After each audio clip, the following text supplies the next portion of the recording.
თუ შევძელ ჩემში რომ დაინთოს ცეცხლი ღვთიური, ვეღარაფერი ვეღარ დამძლევს ამქვეყნიური.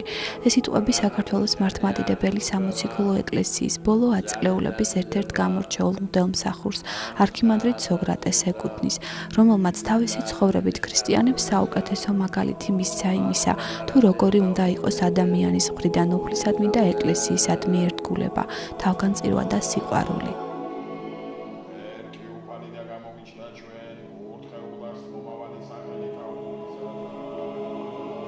არქიმანდრიტი სოკრატე ჭულუხაძე 1933 წლის 19 თებერვალს დაიბადა ცხინვალის რაიონის სოფელ ზემოაჩაბეთში. სასულიერო მოღვაწეობამ სამი პატრიარქის, ეფრემ მეორის, დავით მეხუთისა და ილია მეორის პატრიარქობის დროს მოუწია.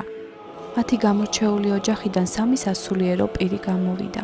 თავად არქიმანდრიტი სოკრატი, მისი ძმა დეკანოზი წყალობა და მათი დიშვილი მღვდელი გიორგი. არქიმანდრიტი სოკრატი 4 ათეულზე მეტი წლის განმავლობაში ჯერ ქაშვეთის წმინდა გიორგის სახელობის ტაძარში, მოგვიანებით ეგრეთ წოდებული არამიანცის საავადმყოფოს ეზოში მდებარე ანდრია პირველწოდებულის სახელობის ტაძარში მსახურობდა. მის სახელთანაა დაკავშირებული კვეთებულის ლოცვები, რომლებსაც იგი წლების განმავლობაში აღავლენდა და ასე შეეწეოდა უამრავ განსაცდელსა და სნეულებაში მყოფ ადამიანს. მას ჰქონდა განსაკუთრებული ზალა, განსაკუთრებული მადლი უფლისგან მინიჭებული კურნების, ნიჭი კურნების ზალა. არაერთხელ ყოფილა შემთხვევა, რომ ეს ადამიანები განკურნებულან ამგარონ უფლის გზაზე და მადიდებელი გამხდარან ღვთისა. ნაწილი შემოვერთა კიდე ჩვენი ეკლესიის მრევლს და დღემდე ჩვენი ეკლესიის მრევლში არიან. არ მახსოვს მე წუთი, არ მახსოვს მე წამი, მას არ ელოცოს და ერთი წუთი დაევიწყებინოს უფალი. ყოველთვის ლოცვითი განწყობა ქონდა, ყოველთვის იყო ახლოს ღმერთთან, განსაკუთრებით მე ვფიქრობ იმ დროს, როდესაც ის ავად იყო და მიჯაჭვული იყო ხოლმე სარეცელს და ამითიც ნუგეშს აძლევდა ადამიანებს და გვანუგეშებდა ჩვენს მის გვერდში მდგომთ, რომ არასოდეს განსასწრებშიც, სიხარულშიც, გეგმშიც არასოდეს უფალი არ უნდა დავივიწყოთ. არამიანცის საავადმყოფოს ეზოში მდებარე წმინდა ანდრია პირველწოდებულის სახელობის ტაძარში ერთი შეხედვით ყველაფერი ისევ ისეა, როგორც ადრე.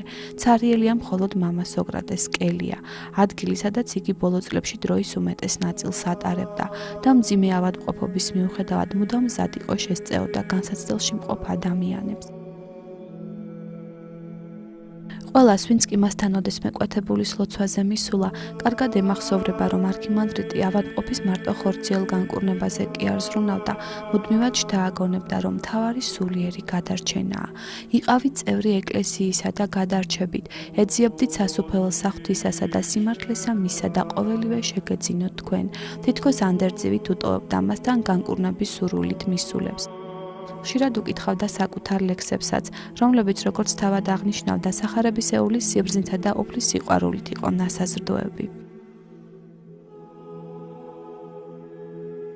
2016 წლის 9 ივნის ამაღლების დღესასწაულზე მამა სოკრატის უკდავ მასულმა დატოვა წუთი სოფელი და მარადისობაში გადაინაცვლა.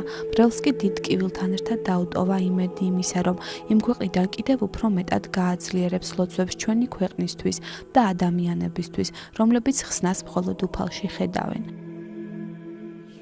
19 თებერვალს არქიმანდრიტ სოკრატს 84 წელი შეუსრულდებოდა.